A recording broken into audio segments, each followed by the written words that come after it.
जैसा कि पिछले वीडियो में आप लोगों को 1857 की क्रांति का कारण बताया था, और कारण जब 1857 कारण उत्पन्न होगा तो निश्चित है क्रांति होना तय था। और यह क्रांति की एक निश्चित तिथि तय की कर दी गई। सभी जितने भी वो थे रियासत राजा या जहाँ भी था, वो 31 मई 1857 तय कर लिया था क्रांति की तिथि। लेकिन उसके पूर्व ही कई स्थानों पर क्रांति की ज्वाला अपने आप पहले ही भड़क उठी। जैसे यह इसी के बारे में आज हम चर्चा कर रहे हैं कि क्रांति के प्रमुख केंद्र कौन थे, घटनास्थल कहाँ कहाँ थे। सर्वप्रथम यह क्रांति बैरकपुर से स्टार्ट होता है। कहाँ से? बैरकपुर छावनी से स्टार्ट होता है, जहां मंगल पांडे नामक सैनिक होता है, और उन तिथि होती है 29 मार्च। 29 मार्च को 1857 को सर्वप्रथम यह क्रांति भड़कती है। वहां वही जो कारण तत्कालिक था वही कारण से प्रारंभ होता है। तत्कालिक कारण क्या था? सैन्य की चर्बी युक्त, गाय के चर्बी और सुअर के चर्बी युक्त कारतूस को मुंह से खोलना पड़ता था, जो हिंदू और मुस्लिम धर्म के विरुद्ध था, और यहाँ से प्रारंभ हुआ। बहरहाल यह बैरकपुर में क्रांति का प्रारंभ किया मंगल पांडे ने। मंगल पांडे को सजा मिलती है। 8 अप्रैल को मंगल पांडे को फांसी दे दी जाती है। 8 अप्रैल 1857 को मंगल पांडे को फांसी दी जाती है। और जैसे ही यह फांसी की सजा सुनाई जाती है, होती है, वैसे ही एक आग, सैनिकों में एक आग, एक उबाल आ जाता है। और यह उबाल कहाँ देखने को मिला? उसके बाद मेरठ में मिलता है।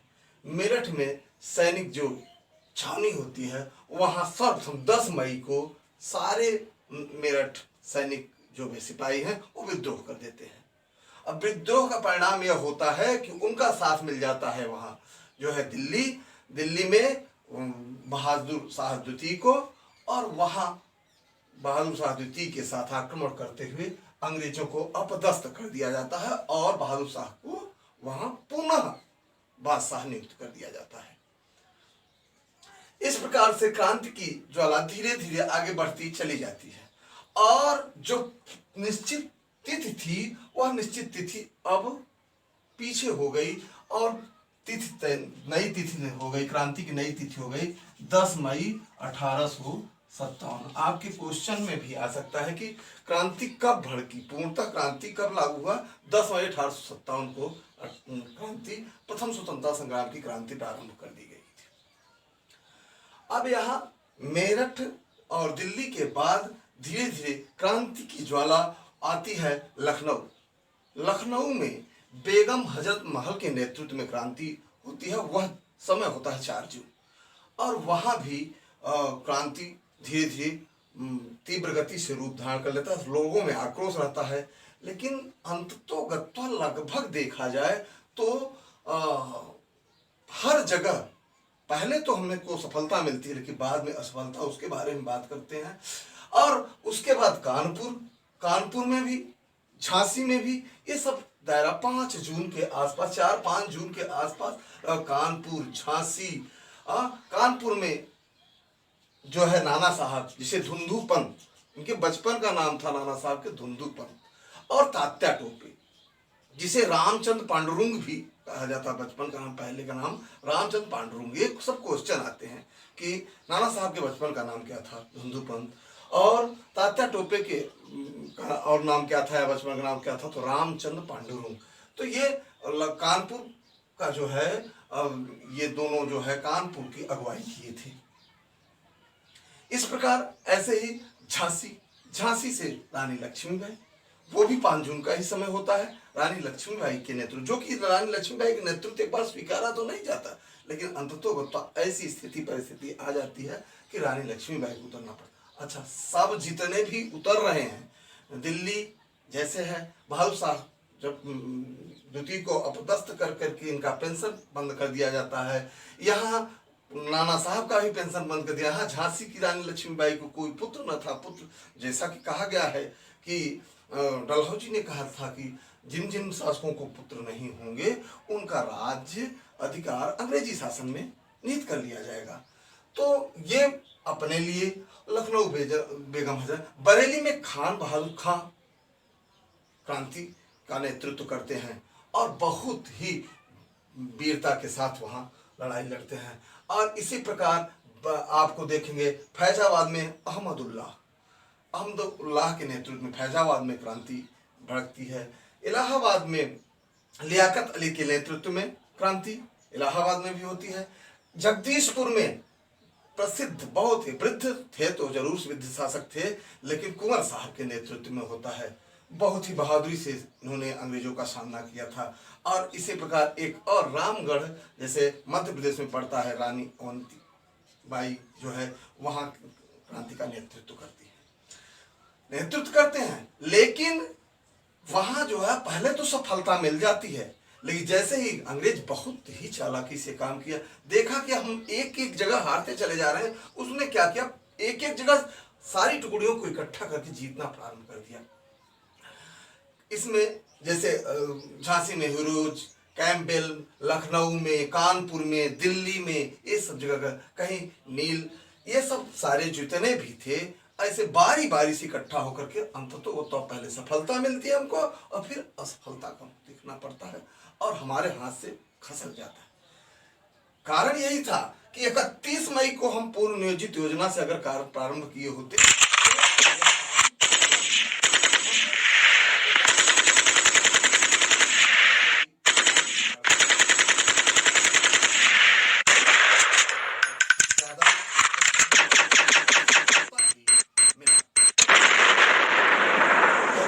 यही क्रांति। अच्छा, 31 मई को इसलिए तय किया गया था कि हम पहले धन लूटेंगे, अस्त्र शस्त्र रखेंगे अपने पास उनसे लड़ने के लिए इतने अस्त्र आधुनिक यंत्र नहीं थे। अस्त्र लूटेंगे, अपनी व्यवस्थाएं मजबूत कर लेंगे सारे राजा। और ऐसा ही बात नहीं केवल उत्तरी भारत के ही लोग थे, यहाँ महाराष्ट्र के भी थे, दक्षिण भारत कोयम्बटूर साइड से भी थे और मद्रास साइड से भी थे, आपके कलकत्ता साइड से थे। चारों तरफ के लोग असंतुष्ट सारे लोग 31 मई की तिथि तय किए थे। लेकिन जब 10 मई को क्रांति फैल गई तो सारे लोग इकट्ठा न हुए, जिसके कारण असफलता हुआ। अब असफलता का प्रमुख कारण क्या होता है यह भी आपको बता देते हैं, चर्चा कर लेते हैं। असफलता के प्रमुख कारणों पर विचार करते हैं। देखिए, क्रांति की असफलता के कारण क्या था? क्रांति की असफलता का कारण क्या था? कई कारण थे। कुछ कारणों पर हम प्रकाश डालते हैं। जैसे निश्चित तिथि के पूर्व जो सुनियोजित तिथि थी उसके पूर्व क्रांति का पहला क्या था? निश्चित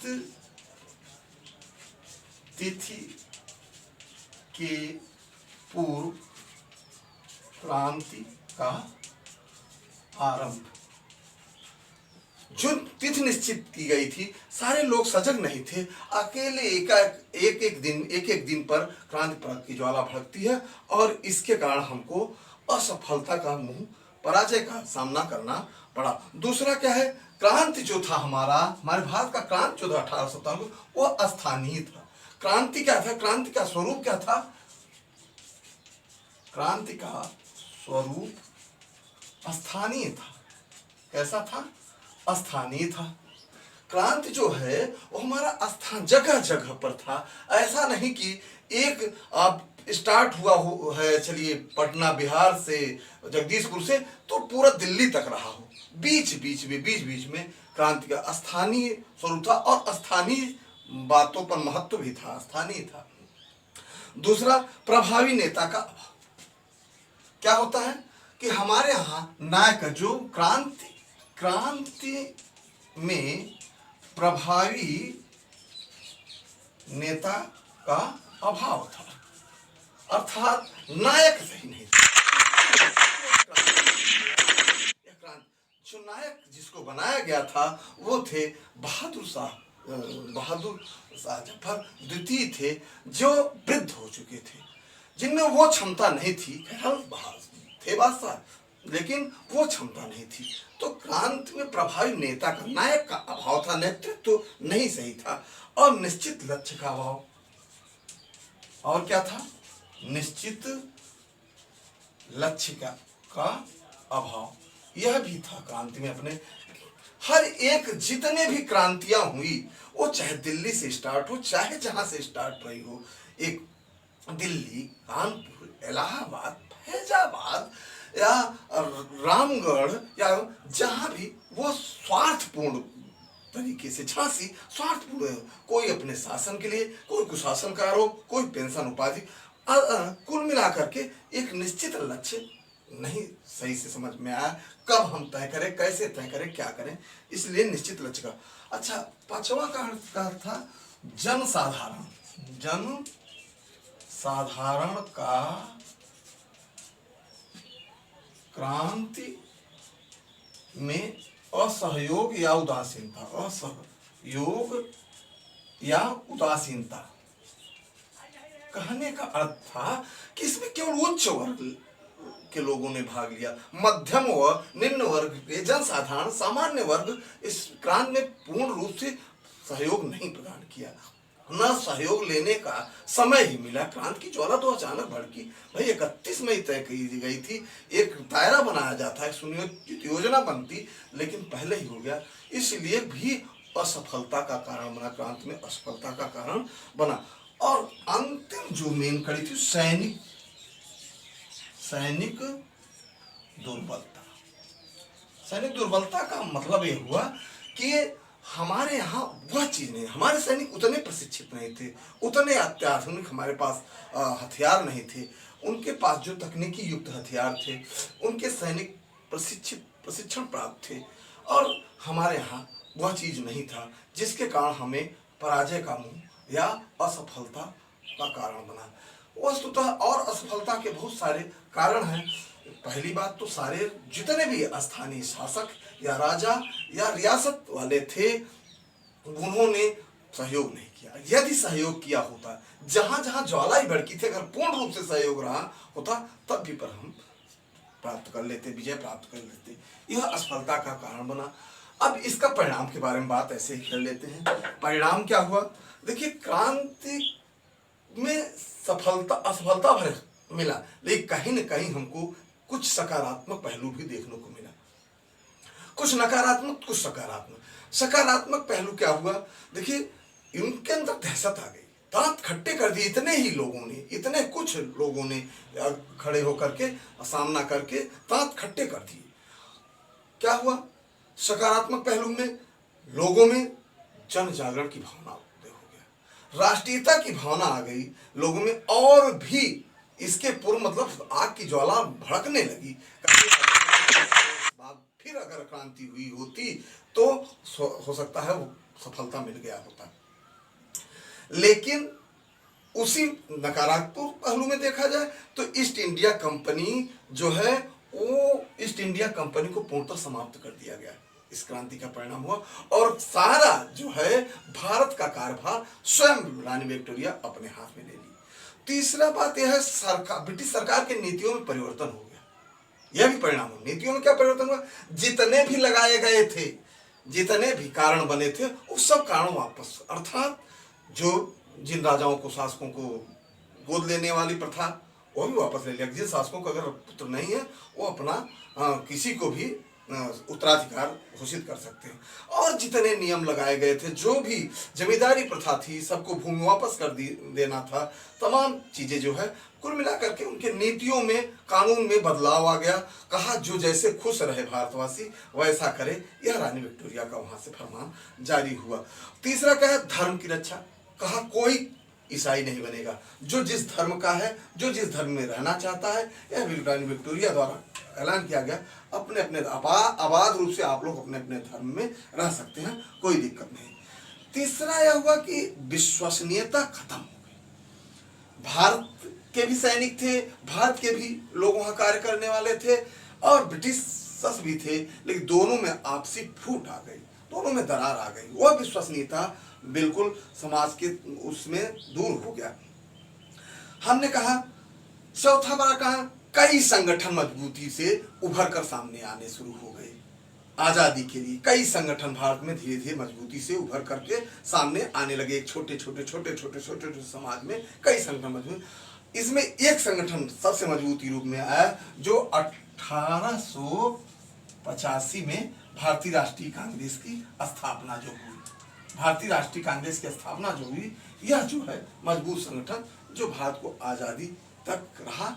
अगर यही हमारे कहने का अर्थ था, यदि सारे लोग जहाँ जहाँ अग्नि ज्वाला भड़की थी या जितने लोग पूरी नियोजित योजना से अगर क्रांति रहा के लिए तैयार थे, अगर सारे लोग तैयार हो गए होते तो हमें 90 वर्ष पहले ही क्रांति अर्थात आज़ादी मिल गई होती। मतलब 1857 में ही हम आज़ाद हो गए होते, जो हमें 90 वर्ष तक इंतजार करना पड़ा और 1947 में जाकर आज़ाद हुए। इस प्रकार से भारत में असफलता का कारण बताया हमने, कहाँ कहाँ केंद्र था, कौन कौन सी घटनाएं थी, असफलता का कारण और जो परिणाम हुआ। यह कुल मिलाकर यह चैप्टर आज खत्म होता है। कल हम भारतीय राष्ट्रीय आंदोलन या